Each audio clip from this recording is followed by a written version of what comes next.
So now that we talked about the foundation, if you had to put in order from most important to least important when it comes to how you earn money: 1, tax favored; 2, safe; 3, liquid; 4, predictable rates of return.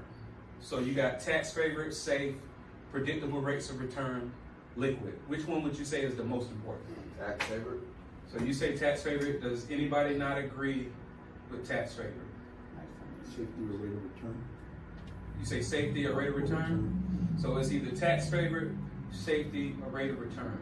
You're saying tax favored, like tax free? Is that? Well, tax free, or either tax free or you get a significant deductible or credit. That would fall under tax favored. Like you said, it doesn't matter how much you earn, it's how much you set in your pocket. All right. So the most important out of all 4 of those is liquid. Because guess what? Can't have It don't matter. Even if it's earning 100% of the day, if you can't touch it, what's the point? Yeah. Right? And even if it is tax free, if it's not earning anything, what's the point? All right? So in order of most important to least important that you need to consider out of any, whatever you want to call it, investment or any money vehicle, number 1, you want it to be liquid. Number 2, you want it to be safe. Number 3, you want predictable rates of return. And then number 4, tax favored. Why am I saying that? Because once again, if you can't touch it, it don't matter if it's safe, right?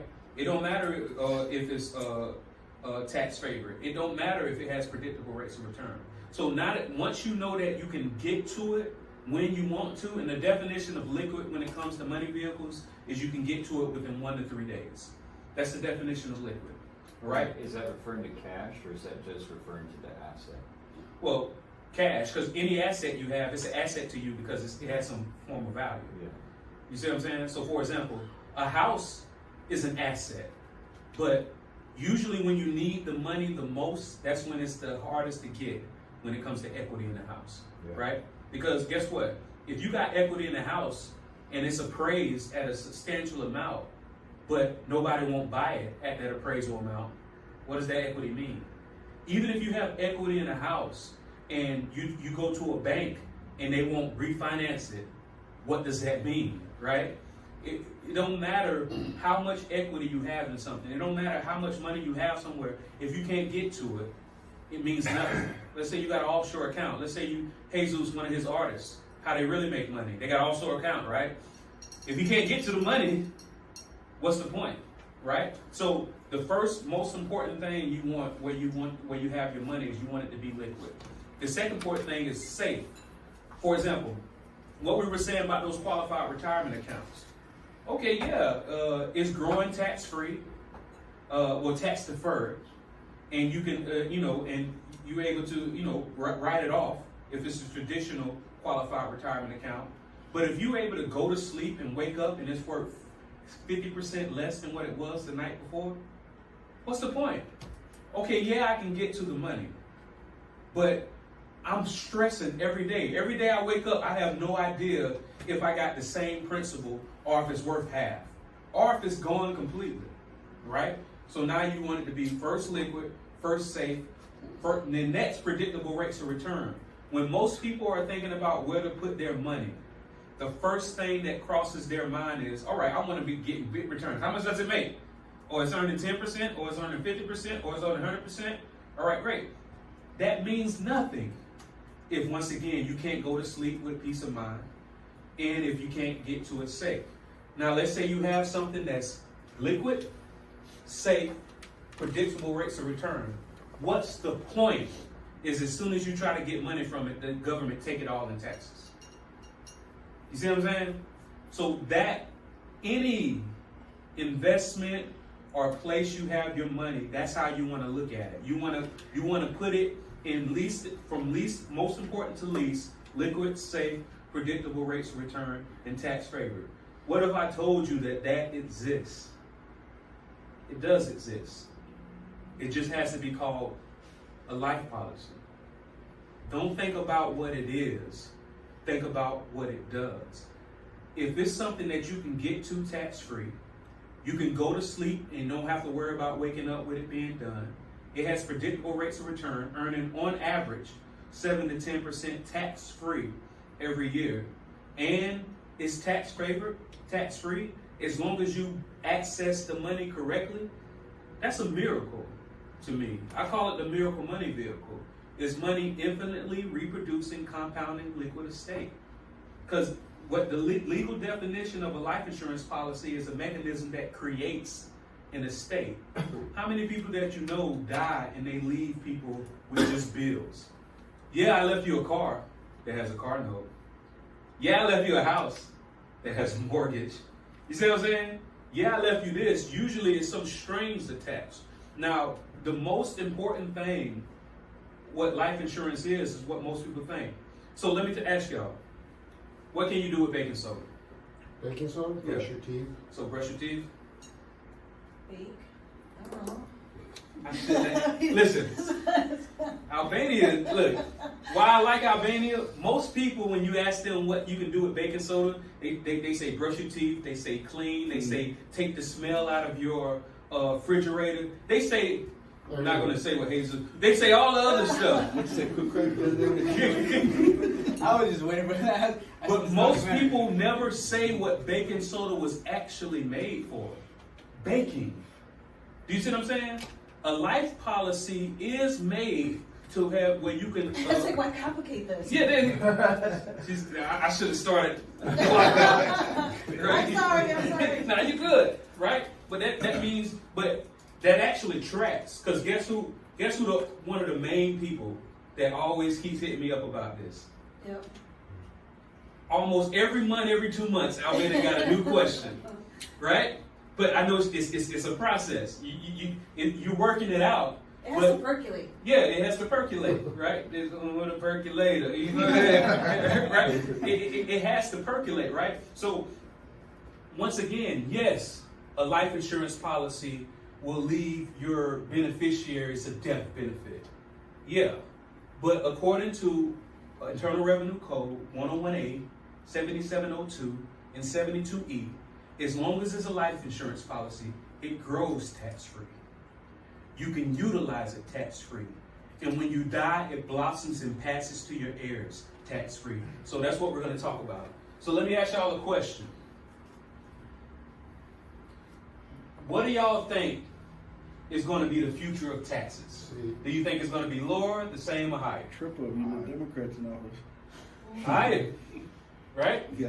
And I think I think it's like a mind trick.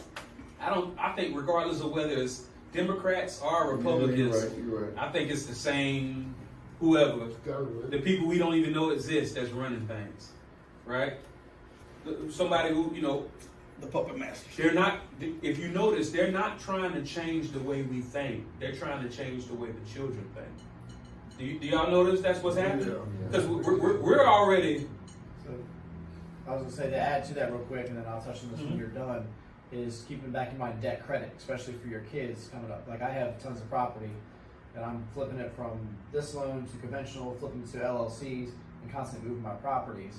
I'm letting the value build up, but then when I go get all of the money out of it, when I buy it with a new LLC and I take all the equity out of it, I take that and I put it into my investments and invest in myself. I may be paying a higher payment over here and I'm paying interest, but I'm making a whole lot more money off that money rather than having a low payment. But also I'm in debt. So think about that debt credit in this stuff and properties you have. So some things I've come across, people we talk to, and again, I don't make anything off this, I just feel like people need the knowledge to know what to do with their money, is they have property, but they're like, oh, I paid it off. Why? Go get all the equity out of that and invest in yourself. Pay the interest. You'll make way more money over here than you'll make not paying the payment over here. So, but older people, for anybody who's older and already has property, like, well, I'm already set, I already own this, I own that, I'm not really worried about this. Go cash out on all your equity and invest it in yourself. And you'll see in 2-3 years, you won't be able to spend the interest fast enough. Absolutely. What it is you have to change the way you look at debt-free, right? Some people say, I'm debt-free if I don't have a mortgage. Somebody else might say, I'm debt-free if I have the money to pay off the mortgage if I need to. And some people, so let's break it down. What's the science behind that? What's one of the main benefits of paying a mortgage? Anybody? You get to write off the debt, don't you? You get to write off the interest. So what if you're paying? All right. So let's put this into a good way of thinking. A lot of my mentors are mortgaged to the hill. They have a mortgage. Let's say they got a loan that was 80-20 debt loan to value, right? And then they go out and get a second mortgage to cover the 20% that they did get down, right? Why are they doing that? Because if you have a vehicle that's earning at least 7% a year and your interest rate is 5%, what's the arbitrage? You're writing off that 5% on your taxes, right? Mm-hmm. So really and truly, so if you're at a 33% tax ranking, right, and you're writing off 5%, so really and truly, and let's say 6, just to make it easy math. If your interest rate on your mortgage is 6%, and you're writing off 6% on your taxes, so really and truly, you're only paying 4%, right? If you have a 33% tax bracket, and let's say that money that you grab from that you paying a mortgage on is earning 7%. That's called arbitrage. You wrote off 6, so you're really paying 4, and the way you put the money is earning 7. You just earned 3% tax free. For doing just that. For just doing that. And that's just at the low end of it, right? So we're going to get into why you want to do that, because here's I call them twin babies. Because guess what? A lot of people know about this, but they only know about whole life. But just like everything, they went from horse and buggy to the Ford Model T, whatever. Now they got Lamborghinis. They got Jesus cars out here, right? Everything has gotten better. Life insurance has done the same. These policies, life insurance, permanent policies, and families have been using these to build generational wealth for over 100 years. But what happened in the 1980s, it got better.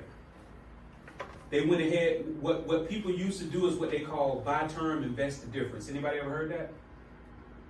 So what buy term, invest the difference meant, all right, I can get me a whole life policy. Let's see, I can get me $1 million whole life policy for, let's say, $2,000 a year.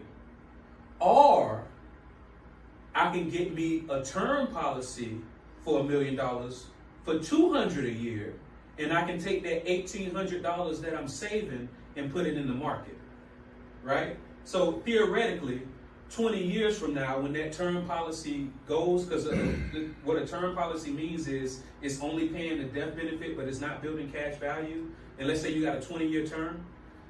Theoretically, when that term runs out, now you have money over here in the market that's worth the same, if not more, than your death benefit. But what's the disadvantage of that? When that money passes on to your heirs, they got to pay taxes on it. What's the disadvantage of that? Now it's volatile. It's not safe. You see what I'm saying? Mm-hmm. Yeah, I can get to it, but when I go to sleep at night, I know I can wake up and it can be worth 50% less. All right? So let's talk about the taxes for now. I think most people will say that taxes are going to be higher in the future. Go ahead. Sorry, on term insurance though is not taxable. What do you mean? Is the payout? Like, oh yeah, no. The payout's not taxable. The payout is not taxable. It's $1 million. Yeah, but it's not earning any cash value. Right. Okay. And inflation is essentially a tax. Yeah, there you go. So even though you have a term policy, it's not going to be worth the same in the future. You know, it's not going to have the same spending power. All right. So, like I say, tax is going to be higher. And like I told y'all, would y'all ever take on a business partner that didn't have to do anything, but whenever you went to get money from it, they got 33%? No. And they could change their mind and ask for more? Absolutely not. So we want to try to illegally get as much taxes away from us as possible. Okay? So let's think about it. You have most people, business owners, you know, they'll have like an IRA, If you work for somebody, you have like a 401k. If you're a teacher or you're a nonprofit, you have like 403bs, you got 457s, you got SEPs, you got comp deferreds, you got pension plans. Whereas, pension is only as good as the company that you were working for is still in business. If they go out of business, the pension is done. And you got Social Security. A lot of y'all know people who are getting Social Security because none of y'all in this room look old enough to be getting Social Security yet. And But- we won't ever see Social Security probably. Theoretically, no. Theoretically, no. But even the people who are getting Social Security, guess what? They're paying taxes on Social Security. Did you know that in the IRS code, Social Security is not taxable? The only reason they're paying taxes on Social Security is because all the other money isn't allocated correctly. But when you got it to where you could be getting hundreds of thousands of dollars, millions of dollars coming from a properly structured index universal life policy, and the government sees that you're doing it, but they can't count it as income. They can only tax when you look on your tax form, it's only 3 things that are taxed: earned income, passive income, and portfolio income. You don't pay you don't pay taxes on money that you borrow. The way you access money from a properly structured index universal life policy is you borrow. Now, the reason why I said an IUL, the index universal life policy, is better than a traditional whole life policy is, guess what? When you borrow from a whole life, they're going to charge you interest. And you want it. They have to charge you interest because if they don't charge you interest, it's not considered borrowing. You don't have to pay that interest back while you're alive, but whenever you die, they're going to subtract that from whatever the death benefit is. Here's the difference between a properly structured index universal life policy. Whatever interest they charge you, they're going to automatically credit it to you. So if you were borrowing money from your and the money that they credit, they're going to use it to buy upside options. So if you were borrowing from your index universal life policy and they gave you the option to pay 2% interest or 5% interest, which one would you choose? 5%. Ladies? You already know Say that. the question one more time. If you were borrowing money from your life insurance policy and you had an option of paying 2% interest or 5% interest, which one would you choose? The less. Well, The yeah. least? All right, that's one. Just But you right, want- but I would have gone 2%. Right. 2%? Yeah. That's the way you traditionally answer. But listen to what I just told you. Whatever they charge you, they're going to credit you and you use it to buy upside options. Okay. So all right, so here's an example. And I'm going to use it like a business owner or a real estate investor might use it. So let's say that you borrow $1 million out of this policy at 5% interest, right? If you borrow $1 million out of this policy at 5% interest, your interest, they're going to charge you $50,000 in interest. A year. No, just Oh, once. Oh, really? Okay. Just once. Well, they might do it with a whole life, but we're talking about index universal life policy. So they're going to charge you 50% interest out of this policy, right? But as soon as they charge, 50,000, which is 5% of $1 million. They're going to charge you $50,000, which is 5% of the money that you just borrowed. But then they're going to use that other $50,000 and put it in buy upside options. Does anybody know what upside options are? An upside option means that, hey, I want to give you this money. I'm going to put it right here, right? Because you're puts and calls, right? I'm going to put it right here. And what I want you to do is, if the market goes up, I want to be able to buy it at this low amount. So if it's $50 a share and it goes to $150 a share, I want to have the option to still buy it at $50 a share. However, if it does nothing, I want to have the option to just walk away. Would that not expire worthless and that option? If you're betting on it to go up and it doesn't go up, how would you get out of that scot-free? Either way, it was interest that you didn't have to pay back. Okay. You see what I'm It's saying? free money. Yeah. It's free money. Okay. So that's why if they're giving you the option of getting 2% or 5%, either way you don't have to pay it back. Yeah. Why not take the 5%? Because they're going to credit it to you, Absolutely. right? That makes sense. Now let's say the market does 25% that year. And that happens a lot. The market goes 25%. No, it is. So now that 50,000 just made you 250,000. Yeah. So you just borrowed out $1 million to invest in getting a project, to buy a new property, to buy new equipment, to hire new employees. But that $1 million that you're using in the real world is still over here working in the digital world, right? And that 50,000, and the market went up 25%. That $1 million that you borrowed just made 250,000. Once you subtract the 50,000 interest, you just earned $200,000 tax free. Happens all the time. Don't think about what it is. Think about what it does. As long as it's considered a life insurance policy, okay? So taxes. And all these slides right here are just telling you the difference between tax-free borrowing and then taxable withdrawal. There are 3 ways to get money out of a life insurance policy: the sad way, the dumb way, and the smart way. The sad way is you die. So just imagine if you get $1 million life insurance policy started for a couple $100. And then the very next day you die.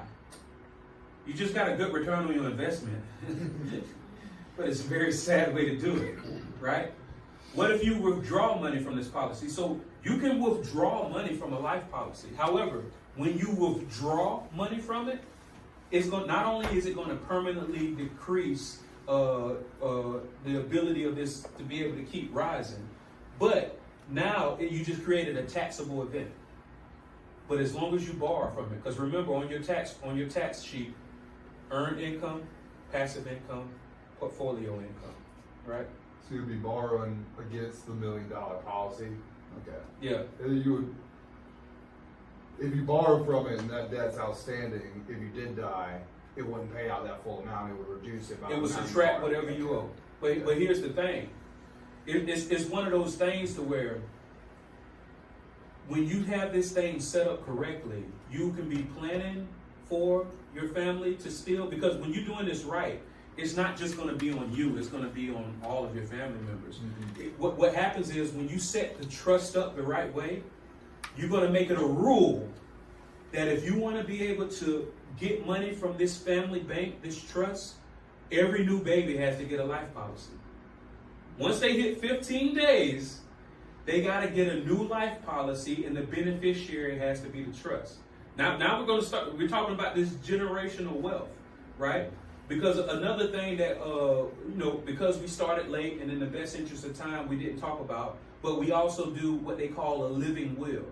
So not only are we going to have a will that's talking about how your assets are going to be distributed, we're actually going to have where you create like your version of a college, to where if anybody, because once again, by this time you gone, but if any of your descendants want access to this money, they have to go through your college.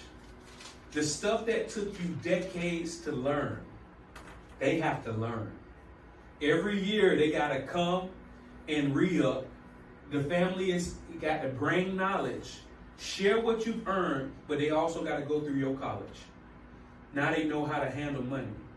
Now they've been sitting with you every 3 months, learning how to invest the money. And they went through your college, learning why you do what you do. Because most family members only know about the stress of your business. You never talk about the investments. But every 3 months, hey, guess what, y'all? We got $100,000 in money to invest. This is what I think we should do with it. What do you think?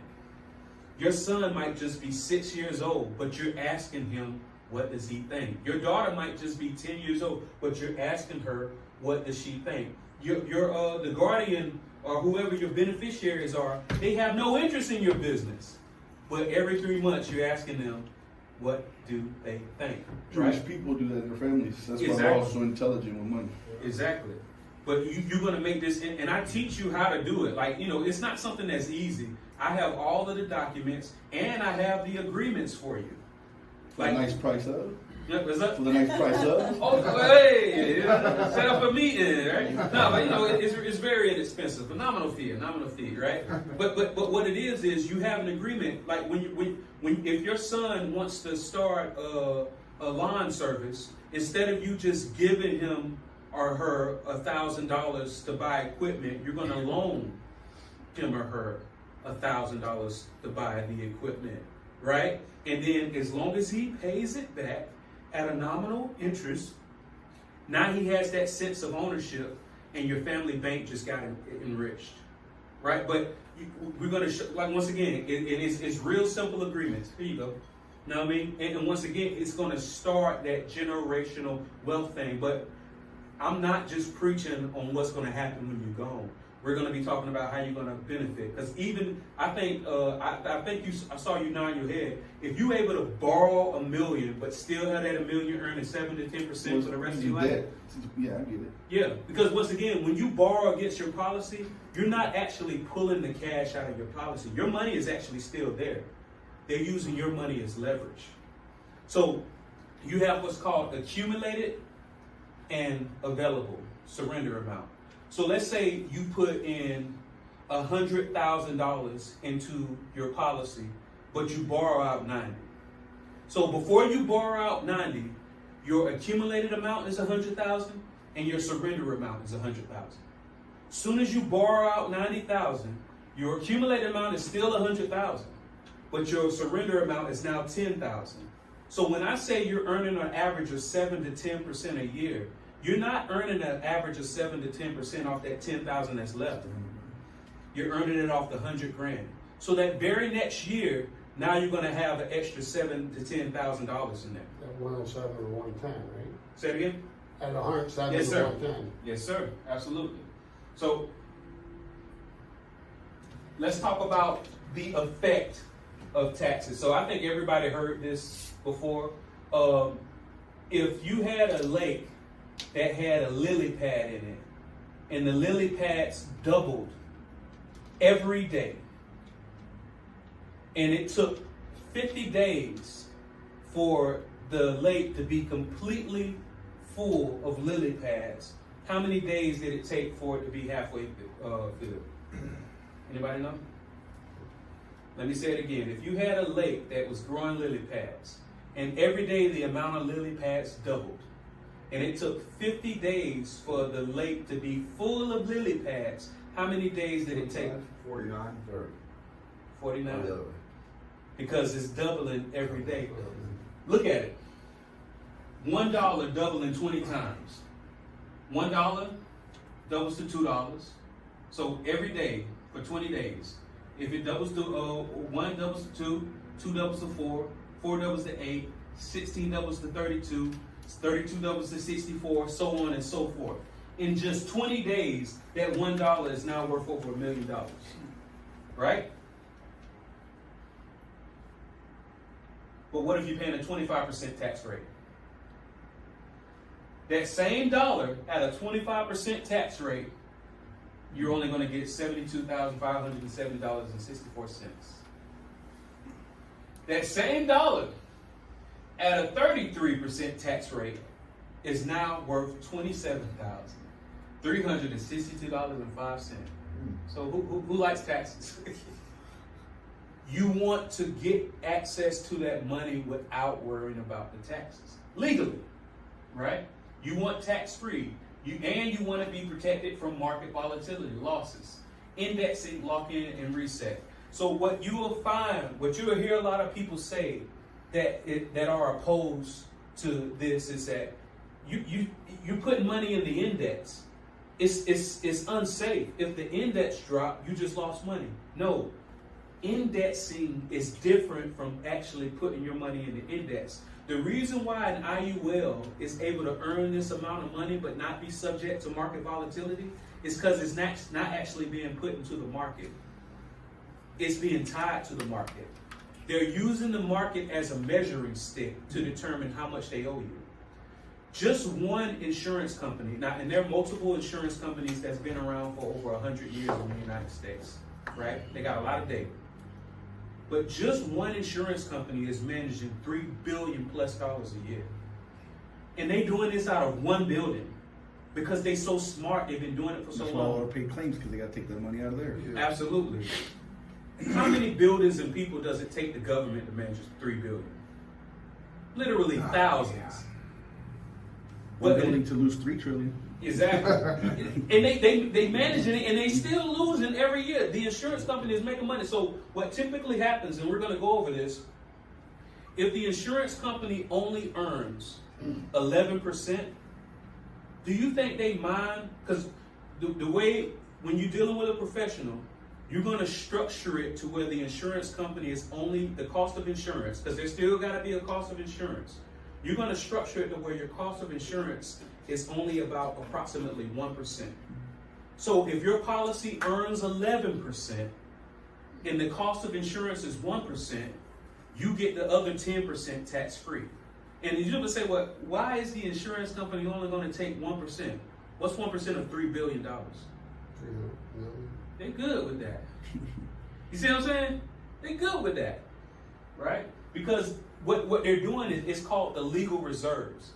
If any of y'all research all of the stuff that was happening with the banks, what did the banks tell the government to make them feel comfortable bailing them out?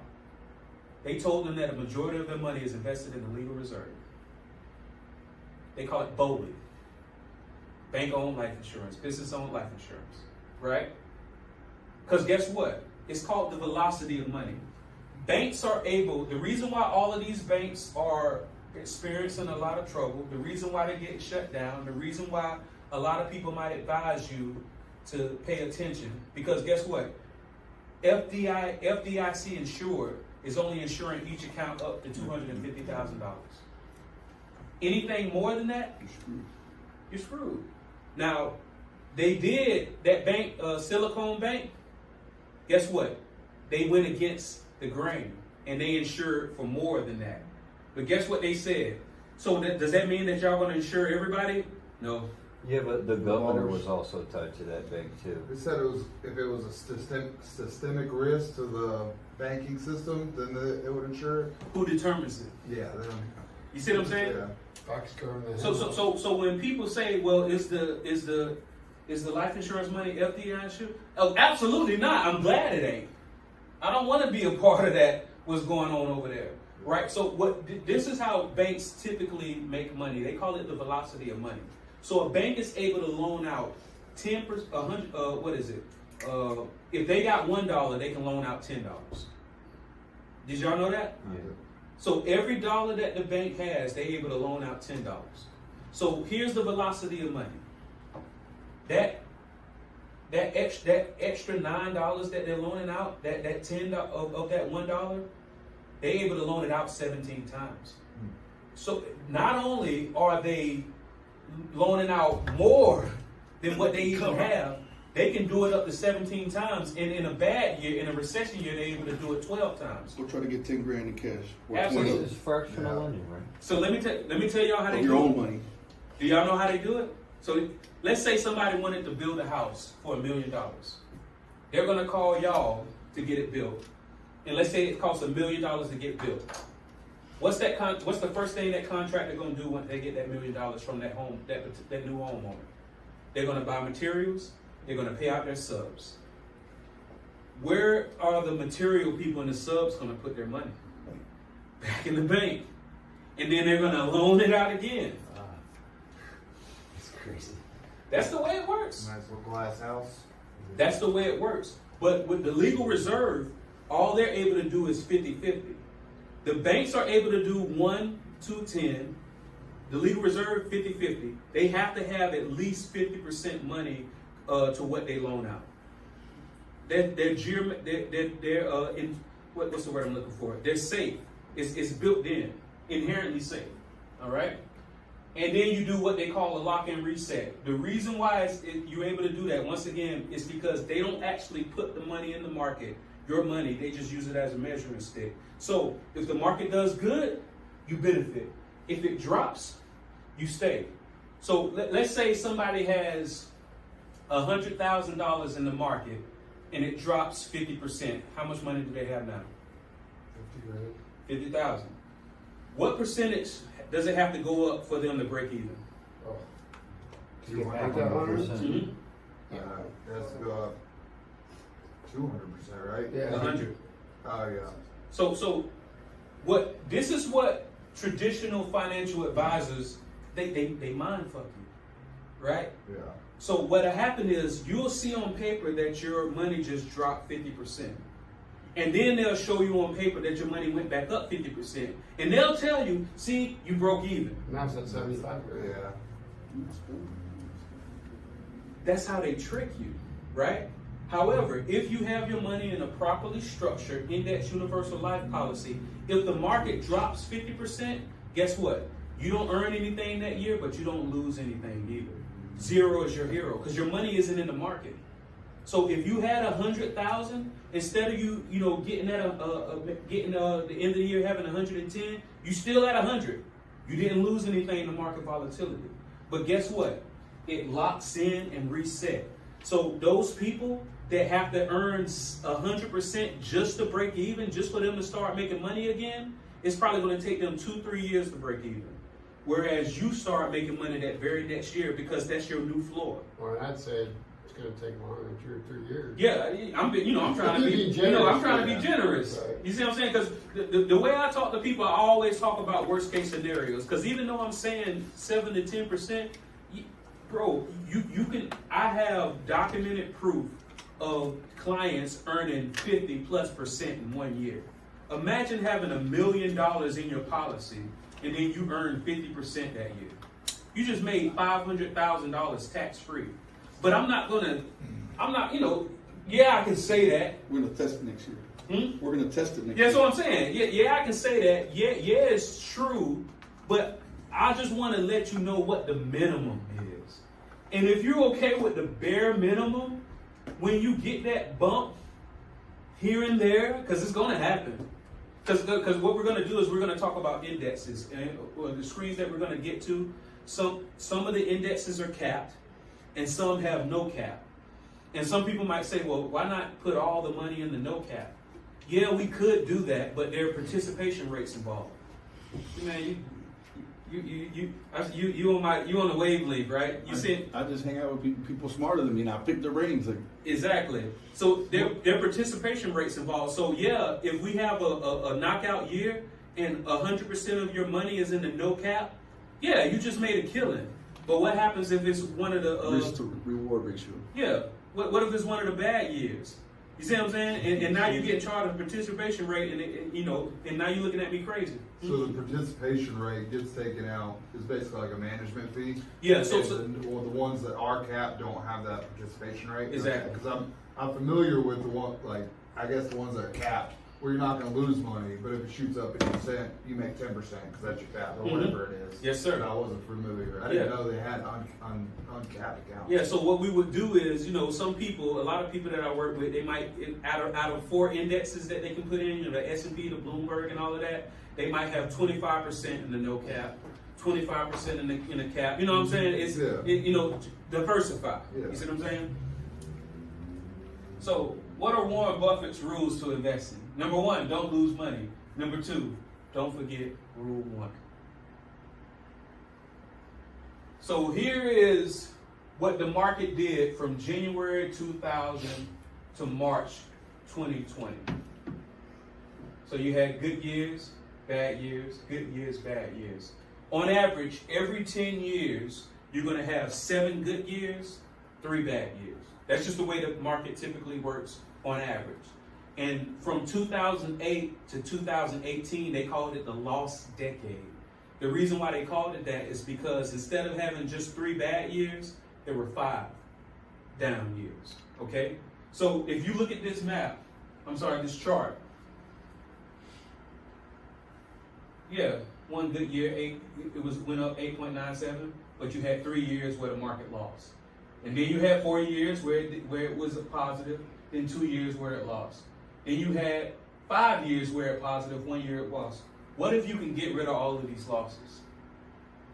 Right? 1 year goes up 50, 1 year goes down 50, 1 year goes up 50, down 50. Once again, like I was telling you in the beginning, you would swear that this person broke even. Yeah.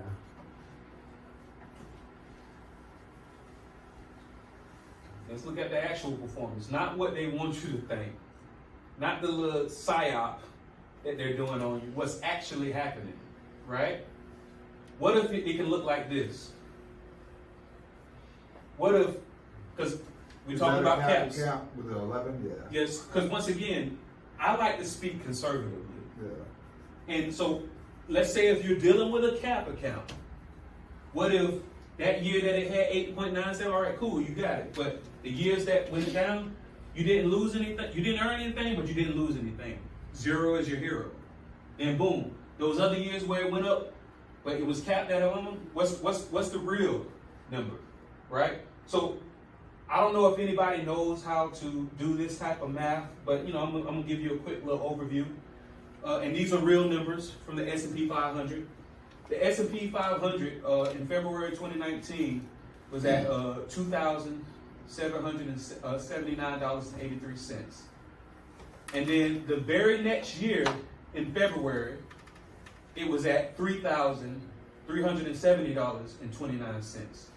That was a change of $590.46. So how you determine what percentage it went up or went down is you divide the change by what it was in the beginning. Real simple, all right? So that means the change in the index was 25.9%. So yeah, the index went up 25.9%, but remember you got a cap. So you only earned 11% that year. Hey, listen, something is better than nothing, right? Let's look at March. Now, who remember what's so significant about March 2019? Starts with a C, COVID, yeah. ends with a V, right? Remember had little boosters?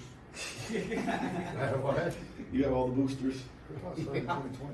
So the change in the market was a negative $421.65 The vaccine. divided by what it was when it started. You just lost 15%. Anybody that had their money directly in the market, they lost 15%. If you had an IUL properly structured, you didn't gain anything, but you didn't lose anything. All of your friends sick. You're like, I guess I didn't make anything that year. But your principal is still there, right? Let's go on and keep it going. The S&P 500, February 2020 to 2021. It started at $3,370.29. It ended at $3,934.83. That's a change of $564.54 divided by where it was.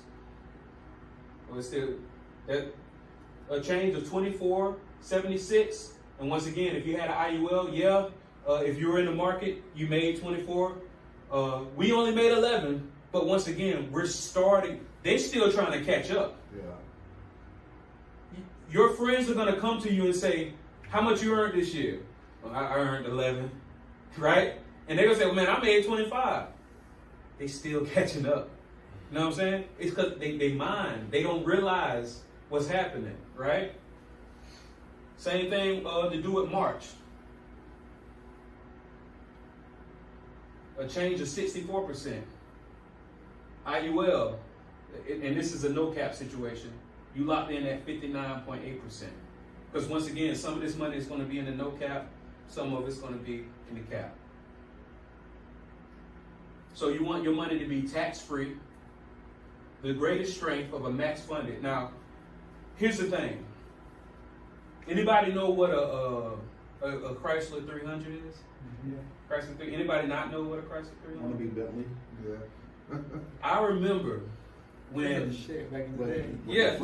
when I was growing up and we first saw the Chrysler 300, me and my friends were like, that looks just like a Bentley. That looks just, and that's what we would say every time we saw it. Man, that looks just like a Bentley. Like we were happy to see it. And I remember when I grew up, and don't ask me how this happened, because I remember when it happened, I said nobody's going to believe me, right? I'm walking in a parking lot, and not only did I see a Bentley and a Chrysler 300 parked right next to each other, they were parked right next to each other. They were both backed in, and they were both the same color. And it was at that very moment that I said a Chrysler 300 looks nothing like No, I saw it more like a Rolls Royce. Yeah, you know what I'm saying? You know? So either way, once you see them right connected, you're like, it looks nothing. Everybody in this room has somebody that has a life insurance license. Everybody does. I'm going to tell y'all about this IUL, and you're going to go back to your cousin and you say, I'm ready to get it started. The way they are going to set it up, most likely, are the way most people set it up. They're going to set it up in a way to where, the cost of insurance isn't about 1%. The cost of insurance is going to be about 40, 50%. So yeah, your IUL is earning 11%, but it's costing you 6%. You see what I'm saying? Mm-hmm. There are special ways to do these things. If anybody in here play golf, right? If I were to come to you and say, hey, I got one or two things for you. I can either give you Tiger Woods or Phil Mickelson's clubs, or I can give you Tiger Woods or Phil Mickelson's swing. Which one would you take? Swing. The swing. Because it's not about the club. It's about the swing. And IUL is just a club. But without the swing of how to do it, it's worth nothing. The way we do this is called max funded. You want some money from Rory McIlroy? I do. You know Rory? Oh, yeah. Did you take money from him? No, that was Bubba Watson. Oh, gotcha. And Ricky Fowler. I took money from them. Okay, cool. Oh, so you that good? No, I. He got them drunk first. Butch Harmon was our club pro, Uh-huh. and Butch Harmon was Tiger Woods' swing coach. Nice. So anyway, I got a match with them, and I won a skin. So. Alright, oh yeah, that's impressive. Exactly. But like I say, so y'all understand the difference. Here's the thing. The way these things can be set up is they can be paid off in less than 5 years. I can almost guarantee you when you go to anybody else to set it up, they're going to have you paying into these things for the next 40, 50 years. You're gonna make your money. What do you mean by paying off? It's called max funded. So what we're going to talk about is what's called, and I don't know if it's coming up, it's called TEFRA, DEFRA, and TAMRA. So what happened, TEFRA, T-E-F-R-A, DEFRA, D-E-F-R-A, and then TAMRA, T-A-M-R-A. So baby mamas? And I know, now, I'm about to say, I know y'all think that's the cast of Moesha, Yeah, right. but it's not, right? That what it is those are what was put in place. So here's what happened. The first company to figure out how to do this, which is by term InvestorX on steroids, was a company to where what they did, they said, hey, why don't, if as long as this kid considered a life policy is tax free, why don't we just call it a life policy? Why don't we just have people self-insure themselves and then use this money to buy stocks and all of that stuff? And guess what? They did it. And guess what? The IRS sued them. Right? The IRS sued them and lost. Nice. Well, love that. So when they lost, of course, they said, all right, y'all, we got to change the rules. That's it. We got to change the rules. So what they said is, all right, because what people were doing was they would take $500,000 out of their savings account. They would bring it over here and buy a $500,000 life policy. They say, hold up.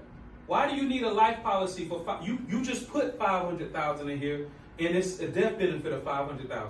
So the IRS code said I can do it, right? So what they said is, hey, government, we got to stop the bleeding. We have to have it. We got to slow this down. So what they did was they set it up to where as long as they don't put all the money in at once, and as long as it pays out more than what they have in there, then we can still call it a life policy and we can keep it moving. Because guess what? They wasn't going to completely get rid of the rule, because guess where a majority of the Rothschilds, guess where a majority of their money was in? Whole life. So they said, we can't change you just took whole life and you made it Arnold Schwarzenegger. But, so we're not going to change the rules completely, but let's just slow down the bleeding. Because if you change the rules, you just destroy how we've been keeping billions in our families for over a century. You see what I'm saying? Mm-hmm. So, boom. So now they have it set up to where they call it the 7-pay. So there's another difference between a whole life and a IUL. If you have a whole life policy, you have to spend at least 7 years paying into these things. Now, 7 years, that's not bad. But if you have a properly structured index universal life policy, it can be paid off in less than 5 years. Some of them 3 years. In that scenario, would you just do 100,000, 100,000, 100,000, 100? Yes. 5 years? Yes, sir. And then you'll be done.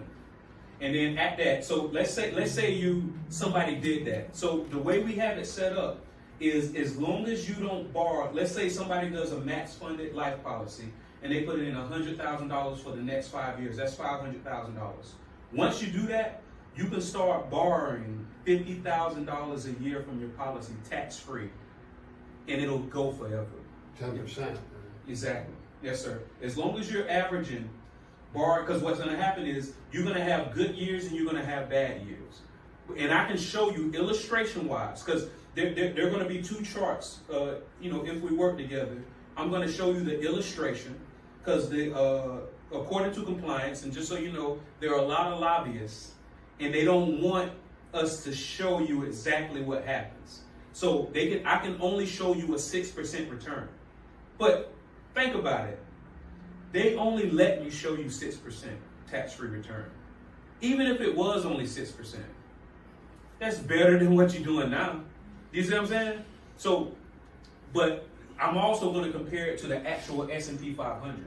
So you're going to have the illustration from whatever carrier that you go with, and then you're going to have it to what the S&P 500 has been doing historically, right? So what I'm saying is, as long as let's say if you're somebody, you don't plan on using this money for investments. Let's say you're not a business owner, you want to put your money somewhere, and then you just want to borrow from it for the rest of your life. As long as you're borrowing approximately 10% every year, you can keep borrowing from it for the rest of your life, that amount, and it'll never deplete. And I'm not saying something that's not true. I can say this as loud as I want on camera, and they won't put, because it's true, right? So it's tax-free, it's protected from market loss, and you can access it. Get my thing? Oh, the bathroom's in that workout room? Yeah.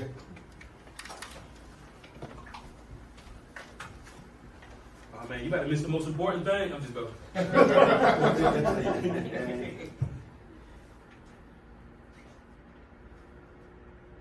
And like I was telling you, you're earning your money off the accumulated amount, not the surrender amount. So let's say you got $1 million in there. That very next year, have $1,100,000. $100,000 policy loan. Now your new cash value is $1 million. Your accumulated value is 1.1 million. And then that very next year, it's going to earn at approximately 10%. Now you have an accumulated value of 1,210,000. And let's say you get charged a loan. Let's say your interest rate that they're charging you on that loan is 4.5%. So now your policy loan balance. So you borrowed out $100,000, but when you add on that 4.5%, you have a balance of $104,500, right?